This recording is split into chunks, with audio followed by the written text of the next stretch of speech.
Hello everyone, how are you guys. तो ये हमारी नीट 27 के लिए प्रीवियस ईयर क्वेश्चन चल रहा है। तो आज हम स्टार्ट करेंगे पेरियोडिसिटी के 3 PYQ क्वेश्चंस आज मैं कराऊंगी, जो कि लास्ट ईयर के ही हैं।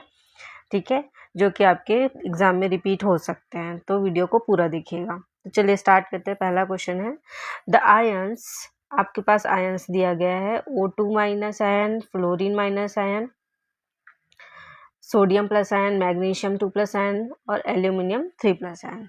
और आइसोइलेक्ट्रॉनिक क्या होता है ये भी मैं बता दूंगी। देयर आयनिक रेडिशो, तो इसके आयनिक रेडी को हमको बताना है। ऑप्शन है आपके पास an increase from O2 minus ion to fluorine minus ion and there decrease from Na plus and Al3 plus ion. ठीक है, दूसरा है a decrease from O2 minus ion and to fluorine minus ion and then increase from sodium plus to aluminium 3 plus. C है आपके पास a significant increase from O2 minus ion to Al3 plus ion and D है आपके पास a significant decrease from O2 minus ion to Al3 plus ion। ठीक है, तो चलिए start करते हैं। सबसे पहले सॉल्व करेंगे। सबसे पहले आप इसमें आप जो पूछा गया है आइसोइलेक्ट्रॉनिक्स है, ये बोल रहा है कि सारे आइसोइलेक्ट्रॉनिक्स है। तो आइसोइलेक्ट्रॉनिक कैसे हैं उसके बारे में डिस्कस करते हैं। तो आप सॉल्व करें। ठीक है, आइसोइलेक्ट्रॉनिक क्या होते हैं। ठीक है, आइसो मतलब जो होता है, आइसो का मतलब होता है एक समान या सेम बोल सकते हो। ठीक है, और इलेक्ट्रॉनिक यानी आपके पास इलेक्ट्रॉन। ठीक है, इलेक्ट्रॉन से ही आप समझ जाओ इलेक्ट्रॉन। ठीक है, सेम इलेक्ट्रॉन कैसे हैं, सेम इलेक्ट्रॉन है। इलेक्ट्रॉन कैसे है, सेम है। ठीक है,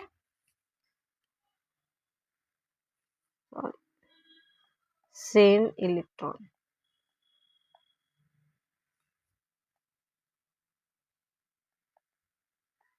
ठीक है, तो इसमें आप समझ में आ गया कि आपके पास जितने भी एटम्स दिए गए हैं, आयंस दिए गए हैं, वो सारे आयंस का जो इलेक्ट्रॉन है वो एक समान है। ठीक है, चलो देखते हैं कैसे है। जैसे कि O2 माइनस आयन, तो ऑक्सीजन का होता है 8 और 2 इलेक्ट्रॉन उसने ले लिए हैं। 2 माइनस आयन मतलब 2 इलेक्ट्रॉन उसने ले लिए हैं, तो +2 कर दो तो ये हो गया 10 इलेक्ट्रॉन्स। ठीक है, इसी तरीके से फ्लोरीन माइनस आयन है, मतलब इसका जो एटॉमिक नंबर होता है वो 9 होता है एंड इसने 1 इलेक्ट्रॉन क्या किया, ले लिया है, तो इसने क्या किया 1 प्लस कर लिया एंड ये हो गया ये भी 10 इलेक्ट्रॉन्स। ठीक है, इसी तरीके से सोडियम जो होता है उसका कितना होता है, 11 होता है। प्लस मतलब उसने 1 इलेक्ट्रॉन दे दिया है, तो -1 कर दो, ये भी कैसे होगा 10 इलेक्ट्रॉन। ठीक है, मैग्नीशियम की बात करें, मैग्नीशियम 2 प्लस है, मैग्नीशियम होता है 12 एंड -2 कर दो, इसका हो जाएगा आपका 10 इलेक्ट्रॉन्स। राइट, इसी तरीके से आपको एल्यूमिनियम 3 प्लस है, इसमें भी आपको 13 - 3 कर दो तो क्या हो जाएगा 10 इलेक्ट्रॉन्स। तो देखो ये सारे कैसे हैं, आइसो इलेक्ट्रॉनिक हैं सभी का। ऑक्सीजन का एटम नंबर देख लो, एटॉमिक नंबर कैसे हो रहा है, एटॉमिक नंबर बढ़ता जा रहा है, 8 9 11 12 13 है ना। ऑक्सीजन का 8 है, फ्लोरीन का है आपका 9 एंड सोडियम का है आपका 11, मैग्नीशियम है आपका 12 एंड एल्यूमिनियम आपका 13। ठीक है, तो एटॉमिक नंबर क्या हो रहा है, एटॉमिक नंबर बढ़ते जा रहे हैं, है ना। एटॉमिक नंबर बढ़ते जा रहा है। जब एटॉमिक नंबर बढ़ते जाता है, जैसे कि, तो आप इस सीक्वेंस में लिख सकते हो O2 minus and fluorine minus, उसके बाद Na प्लस आयन, उसके बाद Mg2 प्लस आयन, उसके बाद एल्यूमिनियम 3 प्लस आयन। तो सबसे ज़्यादा एटॉमिक नंबर किसका है, Al का है, एल्यूमिनियम का है। तो एल्यूमिनियम का क्या होगा आपका सबसे ज़्यादा क्या होगा, ये आपका इंक्रीज कैसे होगा, ऑक्सीजन से लेके फ्लोरीन तक आपका कैसे होगा, इंक्रीज होगा। ठीक है, एंड एटॉमिक रेडियस, क्योंकि जैसे जैसे आपका क्या हो इफेक्टिव न्यूक्लियर चार्ज आपका जैसे जैसे बढ़ता जाता है, एटॉमिक रेडी कैसे होते जाती है, कम होते जाती है ना। तो एटॉमिक रेडी कम हो गई तो सबसे ज़्यादा आपका जो इफेक्टिव न्यूक्लियर चार्ज है वो एल्यूमिनियम का है, तो इसमें एटॉमिक रेडी क्या होगी, डिक्रीज होती जाएगी। एटॉमिक रेडी कैसे होती जाएगी, डिक्रीज होती जाएगी। तो the decrease from the sodium से एल्यूमिनियम तक आयनिक रेडी कैसी होगी, डिक्रीज होगी। तो आपका आंसर नंबर ए आएगा। ठीक है, तो चलिए नेक्स्ट क्वेश्चन है आयनिक रेडी आर। देखो फिर से आयनिक रेडी के ऊपर क्वेश्चन आ गए। आयनिक रेडी आर जो कि आपका AIPMT में 2004 में पूछा गया है। ठीक है, स्टेटमेंट है आपका directly proportional to square of effective nuclear charge. भाई स्क्वायर तो कभी होता ही नहीं इफेक्टिव न्यूक्लियर चार्ज, तो इसको तो ये तो गलत ही हो गया। ठीक है, inversely proportional to effective nuclear charge and inversely proportional to square of nuclear charge, ये तो गलत ही हो गया। स्क्वायर इफेक्टिव न्यूक्लियर चार्ज होता ही नहीं है। Directly proportional to effective nuclear charge, तो ये हो गया। तो इसमें क्या होगा, देखो इसका कंसेप्ट हम देखेंगे, इसका यदि हम कंसेप्ट हम देखेंगे तो इसमें क्या होगा कि आपको इफेक्टिव न्यूक्लियर चार्ज, अब देखो अभी मैंने बताया कि जैसे आप पीरियोडिसिटी में क्या करते हो, राइट लेफ्ट टू राइट जाते हो, तो आपका क्या होगा, इफेक्टिव न्यूक्लियर चार्ज कैसे होता जाता है, बढ़ते जाता है। इफेक्टिव न्यूक्लियर चार्ज बढ़ते जाएगा। जैसे जैसे आपका इफेक्टिव न्यूक्लियर चार्ज बढ़ता जाएगा, अब क्या होगा, जो आपका बाहर का जो इलेक्ट्रॉन है ना, वैलेंस इलेक्ट्रॉन जो होता है, जैसे कि आपका ये इफेक्टिव न्यूक्लियर चार्ज हो गया, ये आपका न्यूक्लियस हो गया। ठीक है, और ये आपका क्या हो गया, सेल हो गया। अब यदि बाहर का जो इलेक्ट्रॉन्स है, यहाँ पे कोई मान लो कि कोई इलेक्ट्रॉन है, तो अब ये क्या करेगा, इफेक्टिव न्यूक्लियर चार्ज ये क्या करेगा, इसको अपनी तरफ खींचेगा इलेक्ट्रॉन को, क्योंकि ये तो भाई पॉजिटिव है ना, ये पॉजिटिव है, तो पॉजिटिव क्या करेगा, ज़्यादा संख्या में है, तो इलेक्ट्रॉन को क्या करेगा, बाहर के इलेक्ट्रॉन को अपनी तरफ खींचेगा। बाहर के इलेक्ट्रॉन को क्या करेगा, अपनी तरफ खींचेगा कि, तो क्या होगा, इसकी साइज कैसे होती जाएगी, इसकी साइज कैसे होती जाएगी, छोटी होती जाएगी। इसकी साइज कैसे होती जाएगी, छोटी होती जाएगी। तो आयनिक रेडी कैसे होगा, आयनिक रेडी कम होता जाएगा। आयनिक रेडी कैसे होगा, कम होता जाएगा। ठीक है, आयनिक रेडी डिक्रीज होगी। जैसे जैसे आपका इफेक्टिव न्यूक्लियर चार्ज बढ़ता जाएगा, आयनिक रेडी कैसी होती जाएगी, कम होती जाएगी। तो मतलब क्या होगा, ionic radii inversely proportional to effective nuclear charge को हम ZF से लिख सकते हैं। ठीक है, तो इसको हम शॉर्टकट में ऐसे लिख सकते हैं, जो आपका इफेक्टिव न्यूक्लियर चार्ज है, इफेक्टिव न्यूक्लियर चार्ज यदि आपका बढ़ता जाएगा तो आपका आयनिक रेडी जो होगा वो डिक्रीज होती जाएगी। एंड ये आपका जस्ट अपोजिट, यदि ये घटेगा, कम होता जाएगा, तो आयनिक रेडी कैसी होती जाएगी, कम बढ़ती जाएगी। आयनिक रेडी कैसे होती जाएगी, बढ़ती जाएगी। तो ये नोट कर लीजिएगा। ठीक है, चलिए नेक्स्ट क्वेश्चन है, for electron affinity of halogens which of the following is correct, है ना। तो आपके पास ये ऑप्शंस है, तो आपको पूछा जा रहा है कि electron affinity of halogen, halogen का इलेक्ट्रॉन एफिनिटी पूछा जा रहा है, करेक्ट है ना। तो सबसे ज़्यादा इलेक्ट्रॉन एफिनिटी किसकी होती है, तो ये बताना है आपको, इसमें ऑप्शंस में आपको दिए गए हैं। तो सबसे पहले आप कंसेप्ट लिख लो, इलेक्ट्रॉन एफिनिटी क्या होता है, इलेक्ट्रॉन एफिनिटी क्या होता है। ठीक है, तो इलेक्ट्रॉन एफिनिटी जो होता है, जैसे कि कोई गैसियस एटम है, जितने भी आपके हैलोजन्स एटम्स होते हैं वो कैसे होते हैं, गैसियस एटम होते हैं, गैस के फॉर्म में होते हैं। ये क्या करते हैं, इलेक्ट्रॉन को अपने तरफ खींचते हैं। क्यों खींचते हैं, क्योंकि इनके पास एक इलेक्ट्रॉन की कमी है ऑक्टेंट पूरा करने के लिए। ये क्या करेंगे, इलेक्ट्रॉन को ग्रहण करेंगे, है ना। एक इलेक्ट्रॉन को क्या करेंगे, गेन करेंगे कहीं से भी। ठीक है, गेन करेंगे, गेन करने के बाद क्या होती है, एक एनर्जी रिमूव होती है। एक एनर्जी कैसी होगी, रिमूव होगी। ठीक है, एनर्जी रिमूव होती है। तो इसी एनर्जी रिमूव को हम क्या बोलते हैं, इलेक्ट्रॉन एफिनिटी, है ना। एनर्जी रिमूव हो रही है, इसी को हम क्या बोलते हैं, इलेक्ट्रॉन एफिनिटी। जैसे हम एक एग्जांपल देते हैं, जैसे कि क्लोरीन जो है गैसियस स्टेट में, एंड ये इसने इलेक्ट्रॉन ग्रहण किया। जैसे इलेक्ट्रॉन ग्रहण करेगा वो Cl- में चेंज हो जाएगा, ये भी गैसियस स्टेट में ही रहेगा, एंड इसमें से क्या निकलेगी, एनर्जी रिमूव होगी। ठीक है, एनर्जी कैसी होगी, रिमूव होगी।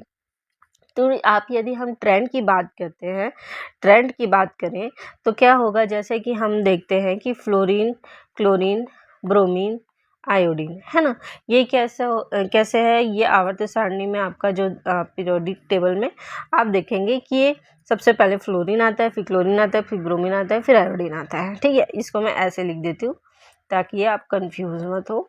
इस तरीके से हमने लिख दिया। ठीक है, तो इलेक्ट्रॉन एफिनिटी बढ़ेगी कि घटेगी? आप देखो एटॉमिक साइज बढ़ रहा है कि घट रहा है? बढ़ रहा है। सबसे पहले देखो कि एटॉमिक साइज कैसे हो रहा है, बढ़ रहा है। एटॉमिक नंबर बढ़ रहा है मतलब एटॉमिक साइज बढ़ रहा है। ठीक है, एटॉमिक साइज कैसे होगा? बढ़ेगा। ठीक है, एटॉमिक साइज कैसे होगा? बढ़ेगा। ठीक है, किधर जाओगे? ऊपर से नीचे की तरफ जाओगे, ऊपर से नीचे की साइड जाओगे तो एटॉमिक साइज कैसे होगा? बढ़ेगा। ठीक है, एंड इलेक्ट्रॉन एफिनिटी कैसी होगी? कम होगी। इलेक्ट्रॉन एफिनिटी कैसी होगी? कम होगी। इलेक्ट्रॉन एफिनिटी जो होगी वो कैसी होगी? कम होगी, डिक्रीज होती जाएगी। अब देखो क्यों होती जा रही है। देखो क्या होता है, एटॉमिक साइज बढ़ रहा है, एटॉमिक साइज बढ़ रहा है, इलेक्ट्रॉन एफिनिटी कम हो रही है। ठीक है, अब देखो इसको समझो। इसका जो बाहरी इलेक्ट्रॉन होता है, वैलेंस इलेक्ट्रॉन, वैलेंस इलेक्ट्रॉन जो होता है, वैलेंस इलेक्ट्रॉन से हम समझे तो इसमें आ जाएगा NH2 से Np5 में। ठीक है, ये आपके सबसेल में इलेक्ट्रॉन भरने का एक ट्रेंड है। ठीक है, तो अब देखो फ्लोरीन में यदि हम देखें, F9 में यदि हम देखें तो इसका आता है 1s, ठीक है, 1s2, 2s2 एंड 2p5।